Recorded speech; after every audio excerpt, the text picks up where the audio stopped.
Vamos a ver ahora el tema límite. Para eso vamos a trabajar con la función de x cubo menos 1 sobre x menos 1. ¿Sí? Ya sabemos cuál es el dominio de la función, son todos los reales menos el 1.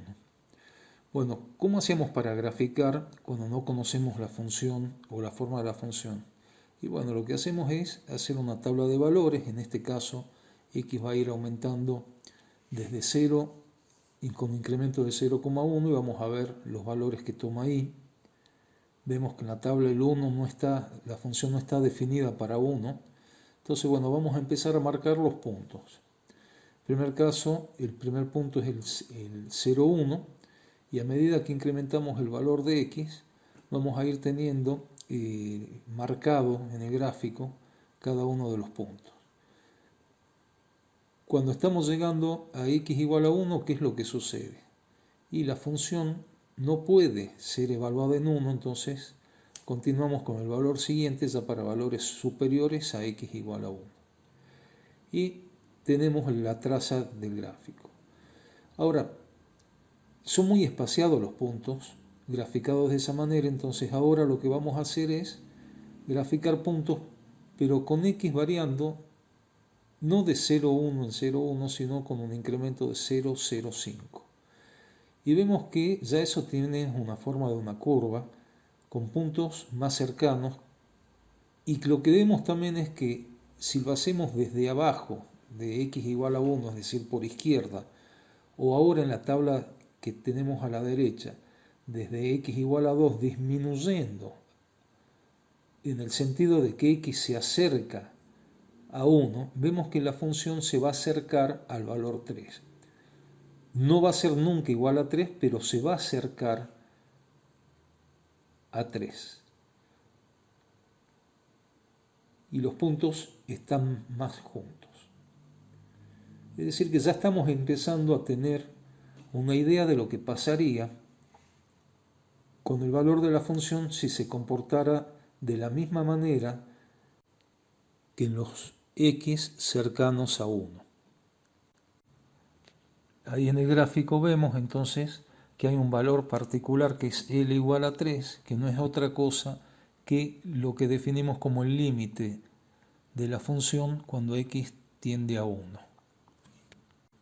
La función con la que trabajaremos es una función definida por tramos, donde se define como x más 2 para los x mayores o iguales que 1 y como x si es menor que 1, x. El dominio son todos los reales, a pesar de que vamos a ver un gráfico extraño para nosotros hasta el momento. El dominio de esta función son todos los reales. Y el punto de interés que yo tengo es x igual a 1. ¿Cómo sería el gráfico? Y bueno, tiene la forma de dos rectas paralelas desplazadas, donde la función, para evaluar la función en 1, tengo que ver la expresión que está a la derecha de 1, es decir, x más 2, y me queda que f evaluado en 1 es 3. ¿Qué es lo que pasa si se me ocurre calcular el límite? De la manera que lo hice antes, voy disminuyendo el valor de x hasta llegar a 1, ahí se alcanza a ver que el punto es x igual a 1, ¿y qué es lo que pasa con la función? Y el valor de la función se va a ir acercando cada vez más a 3. Pero si lo hacemos desde la izquierda, es decir, con x tendiendo a 1 por la izquierda, llegamos a la conclusión de que la función se acerca a 1, no toma el valor 1, pero se acerca. Y el límite, si es que existe, tiene que ser único, no puede ser distinto el límite por izquierda y por derecha. Por lo tanto, en este caso, no existe límite. Bueno, otro caso de interés es la función 1 sobre x menos 1.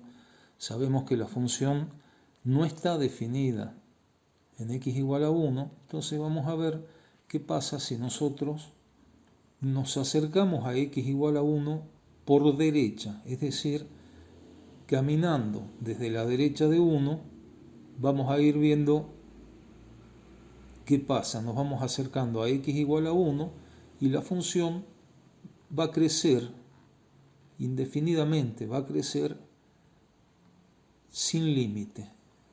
Acá entonces, si tratamos de calcular el límite gráficamente desde la derecha, vemos que no existe límite. Y si lo queremos calcular desde la izquierda, vemos también que si x aumenta y se acerca a 1, que es este punto, la función se hace cada vez más chica. No tiene límite esta función. Obviamente estamos hablando del punto x igual a 1.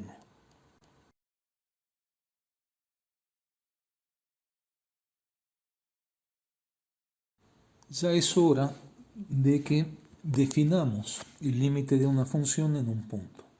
Por empezar, el punto en el cual estuvimos trabajando es un punto de acumulación del dominio. Podría haber sido en x igual a 0, en menos 1, en menos 2, pero esos puntos no son tanto de interés porque no tenemos problemas con la función, no vemos nada raro en la función. En cambio, cuando x se acerca a 1, notamos que en 1 la función no está definida. Sin embargo, si la función tuviese el mismo comportamiento que para los puntos cercanos a 1, vemos que eso tiende a 3. Es decir, que cuando x tiende a 1, la función tiende al valor 3. Y ese valor 3 para nosotros fue un límite.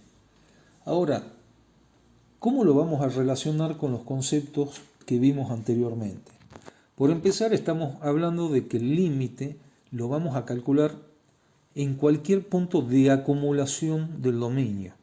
Y acá vemos que si bien el dominio son los reales menos el x igual a 1, los puntos de acumulación, el conjunto de puntos de acumulación también incluye al elemento igual a 1. La idea del límite entonces, volvemos a repetir, es si venimos por la derecha, por ejemplo en este caso, si es que x se acerca mucho al 1, la función se acerca mucho a 3. Esa es la idea que nosotros vamos poniendo a partir del gráfico para el concepto de límite. Ahora, si lo vemos en general, ya acá olvidémonos de que la función es la que teníamos recién, sino que es una función cualquiera, y tenemos el punto de acumulación x0 que está acá, y quiero saber cuál es el límite. Nuevamente, es obvio en este caso, porque es el mismo gráfico de recién, que si nosotros nos acercamos por derecha o por izquierda a x0, la función se acerca al límite. Relacionando con los conceptos anteriores de entorno, yo puedo decir que a mí me interesa que la función se acerque mucho a L. ¿Sí? La idea entonces mía es que la función se acerque mucho a L. ¿Y cómo puedo garantizarme que la función se acerque mucho a L? Y me garantizo eso diciendo que x se acerca mucho a x0, que es este valor que está marcado o dibujado en azul. Vamos a definir el límite de la función f cuando x tiende a x0, o vamos a decir que el límite es igual a L, si y solo si para todo épsilon mayor que 0 existe un delta que depende de épsilon mayor que 0, tal que si x está en el entorno reducido de x0 y semiamplitud delta, la función pertenece al entorno de L de semiamplitud épsilon. Todo esto lo que me está diciendo es que si yo quiero que la función se acerque mucho a L, lo que necesito es que x se acerque mucho a x0. En el caso de que x se acerque mucho a x0, analizamos qué pasa con la función y vemos que está más cerca de L que la distancia épsilon. Esto expresado de otra manera, lo tenemos acá arriba, decir que x menos x0 tiene una distancia menor que delta y mayor que 0 es lo mismo que decir que pertenece al entorno reducido, tal cual estaba expresado recién. Si x está en el entorno reducido, entonces, al calcular el valor de f de x, nos da que f de x está a una distancia menor que epsilon desde L.